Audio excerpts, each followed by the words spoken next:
எல்லாத்துக்கும் மதிய வணக்கங்க. இன்றைக்கி ஆடி அமாவாசை. அதனால் எங்கள் வீட்டுக்காரங்க எங்கள் அத்தை மாமாவுக்கு தர்ப்பணம் பண்ணுறதுக்காக திருநெல்வேலி பக்கத்தில் இருக்கிற குறுக்குந்துறை முருகன் கோயிலுக்கு போயிருக்காங்கங்க. அவங்க வர்றதுக்குள்ளே நான் விரத சாப்பாடு ரெடி பண்ணி வச்சுருக்கேங்க.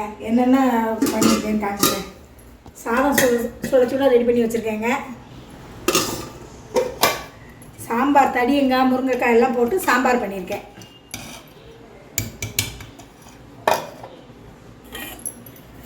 சேமங்கிழங்கு வறுத்து வச்சுருக்கேங்க. அகத்திக்கீரை பொரியல் பண்ணியிருக்கேன். இது அகத்திக்கீரை பண்ணணும்பாங்க இன்றைக்கி, அதனால் அகத்திக்கீரை பண்ணியிருக்கேன். அகத்திக்கீரையும் தடியங்காவும் இன்றைக்கி கண்டிப்பாக சேர்க்கணும்பாங்க, அதனால் 2 செஞ்சுருக்கேன். இது சவுச்சோறு கூட்டு வச்சுருக்கேங்க. அப்பளம் ரெடியாக வறுத்து வச்சுருக்கேன். பாசிப்பருப்பு பாயசம் பண்ணியிருக்கேன். நீ பிள்ளைங்க பருப்பு பாயசம் கேட்டாங்க, அதனால் பாசிப்பருப்பு ஜவ்வரிசி போட்டு பாயசம் பண்ணியிருக்கேன். தயிர் உர சேர்த்து வச்சுருக்கேங்க. எல்லாம் சூடாக இருக்குது. எங்கள் வீட்டுக்காரங்க வரவும் சாமி கும்பிட்டுட்டு சாப்பிடணுங்க. நன்றி.